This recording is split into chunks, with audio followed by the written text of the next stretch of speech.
जी आज हमारा lecture number 2 है।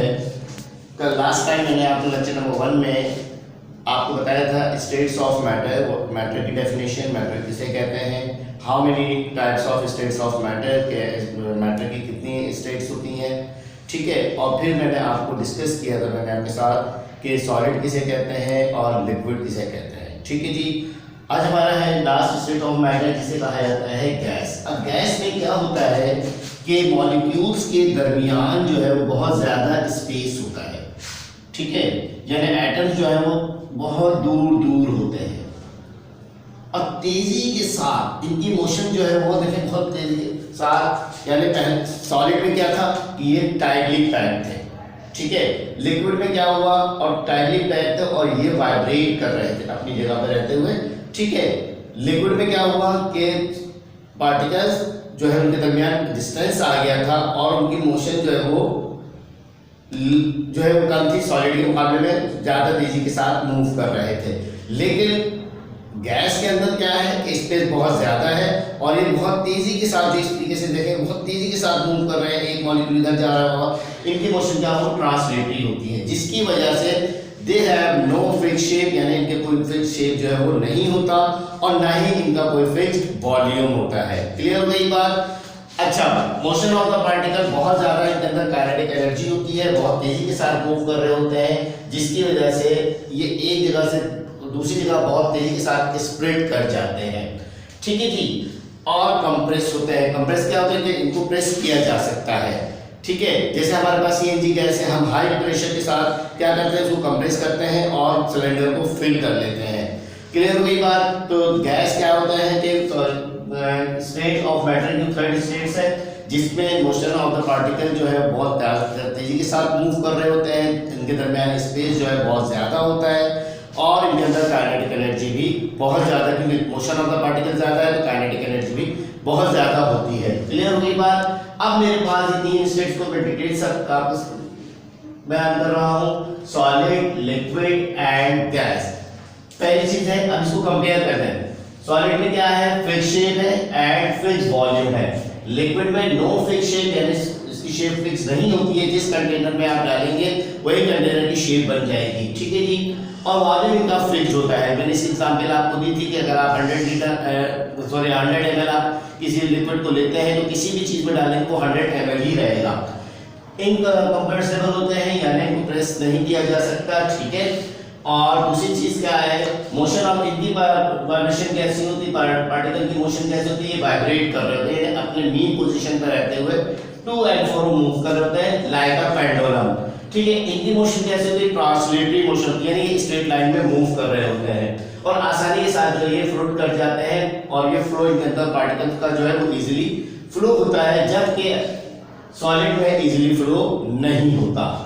तीसरी चीज क्या है, गैस के अंदर भी ट्रांसलेटरी जो है वो मोशन होती है, they do not fill container completely. Solid जो है किसी भी कंटेनर को फिल नहीं कर पाते। इसकी मिसाल मैं यूं दे सकता हूं कि आपने एक बीकर लिया और उसमें 2 बॉल्स डाल दी, अब वो बीकर आपका खाली है, यानी उस बीकर को आपने फिल नहीं किया, सॉलिड ने उस बीकर को क्या किया, फिल नहीं किया। इसी तरह लिक्विड में भी क्या है, डू नॉट फिल कंटेनर, यानी जिस चीज में आप लिक्विड को ले रहे हैं वो मिसाल के तौर पे आधे गिलास पानी है, वो पानी आपने डाला आधा गिलास, वो आधा गिलास ही रहेगा, वो गिलास को फिल नहीं करेगा, ठीक है। इसी तरह गैस के अंदर फिल कंटेनर से बात यहाँ पर क्या है कि अगर आप फॉर एग्जांपल आपके पास परफ्यूम है, आपने परफ्यूम बॉटल के अंदर मौजूद है, उसने उस बॉटल को फिल कर दिया है, लेकिन जैसे ही आप स्प्रे करते हैं उस परफ्यूम का, तो जिस रूम में आप स्प्रे कर रहे हैं पूरे रूम में वो जो है वो स्प्रेड कर जाता है और वो पूरे रूम को जो है वो उसमें स्मेल आपको महसूस होने लगती है। इसका मतलब क्या हुआ कि उसने कंटेनर को फिल कर दिया। पहले वो परफ्यूम किसमें था, बॉटल में था, जब वो बॉटल में था तो बॉटल को उसने फिल किया हुआ था, लेकिन जैसे ही आपने उस बॉटल को स्प्रे किया वो उस परफ्यूम की स्प्रे जो है पूरे रूम में जो है वो स्प्रेड कर गई। अब जब पूरे रूम में स्प्रेड कर गई तो इसका मतलब क्या हुआ कि उसने पूरे रूम को फिल कर दिया। तो बात समझ में आ गई? तो ये आपके पास है 3 स्टेट्स ऑफ मैटर, इसकी प्रॉपर्टीज हैं। ठीक है। इसके बाद यहाँ पे लिक्विड है, इसकी प्रॉपर्टीज है, और उसके बाद गैस की प्रॉपर्टीज है। ये तमाम प्रॉपर्टीज रिटर्न वर्क में आपके पास ऑलरेडी नोट्स की सूरत में मौजूद है। आपने क्या करना है, आपका होमवर्क क्या होगा इसमें कि learn all 3 states of properties. इनकी प्रॉपर्टीज आपने याद करनी है, ठीक है जी। नेक्स्ट टॉपिक है हमारा interconversion of solid, liquid and gas. यानी interconversion of solid, liquid and gas का मतलब क्या हुआ कि सॉलिड को कन्वर्ट करें लिक्विड में, लिक्विड कन्वर्ट हो जाए गैस में। अब किस तरह से होता है कि जब हम सॉलिड को हीट करते हैं तो क्या होता है कि जब हम सॉलिड को हीट करते हैं तो यहाँ पर ये सॉलिड, ये आपको बताया गया कि सॉलिड के अंदर पार्टिकल जो है वो टाइटली पैक्ड है, ठीक है। अब आपने इसको गर्म करना शुरू कर दिया। जैसे ही आप इसको गर्म करना शुरू करते हैं, दे वाइब्रेट, ये तेजी के साथ जो है वाइब्रेट होने लगते हैं। और जब इनके वाइब्रेट होते हैं तो एक चीज यहाँ पर जो आप फिजिक्स में पढ़ेंगे जिसे हम कहते हैं एम्पलीट्यूड, ठीक है जी।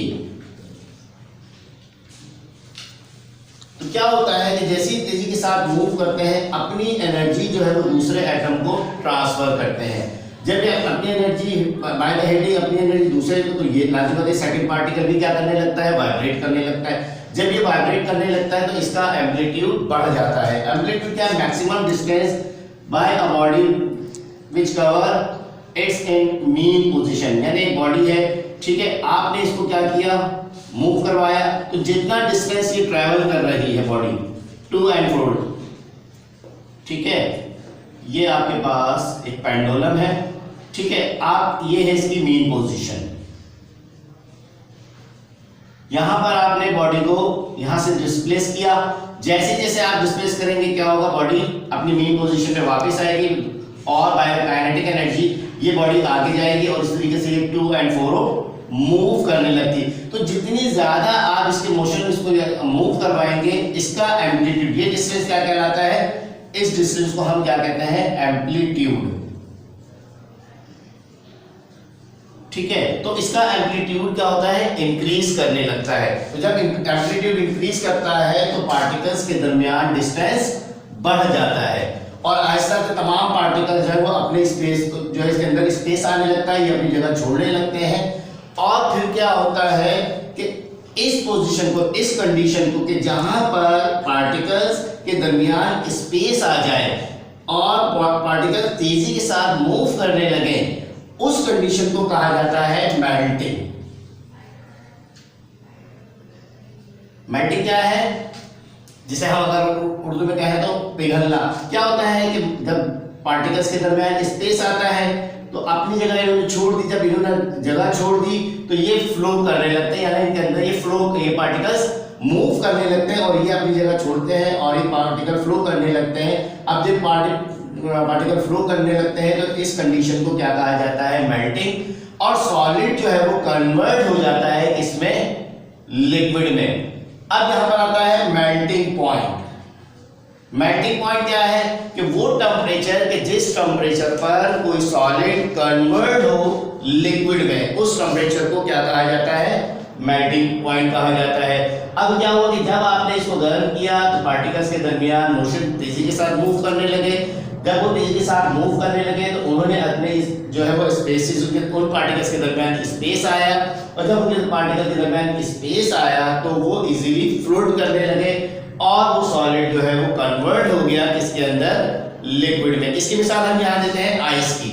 आइस में जब आप मेल्ट करते हैं तो क्या होता है, वो कन्वर्ट होता है वाटर में, ठीक है। तो वो जो conversion of liquid, a solid convert into liquid which is called melting.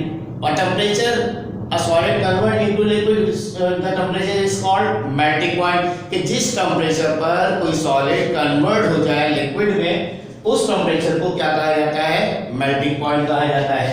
अब आपने क्या करा कि सॉलिड जो है वो कन्वर्ट हो गया किसके अंदर, लिक्विड में। अब जब वो लिक्विड में कन्वर्ट हुआ, यह है सॉलिड आपके पास जहां पर आपने इसको गर्म किया था। अब जब आपने गर्म किया तो इसके अंदर पार्टिकल्स के दरमियान स्पेस आ गया। अब जब स्पेस आ गया तो क्या इजीली मूव या आसानी के साथ क्या कर सकते हैं, मूव कर सकते हैं, ठीक ठीक है। अब आपने मजीद इसको हीट यानी टेम्परेचर आपने और दिया। लाजमी बात है कि जब आप इसको टेम्परेचर देंगे तो ये पार्टिकल और तेजी के साथ मूव करेंगे और बहुत तेजी से इनके अंदर मोशन जो है वो काइनेटिक एनर्जी बहुत ज्यादा प्रोड्यूस हो जाएगी और ये अपने स्पेस को जहां जिस कंटेनर है उस कंटेनर के स्पेस को एस्केप करने लगेंगे। तो वो कंडीशन क्या कहलाती है? बॉइलिंग।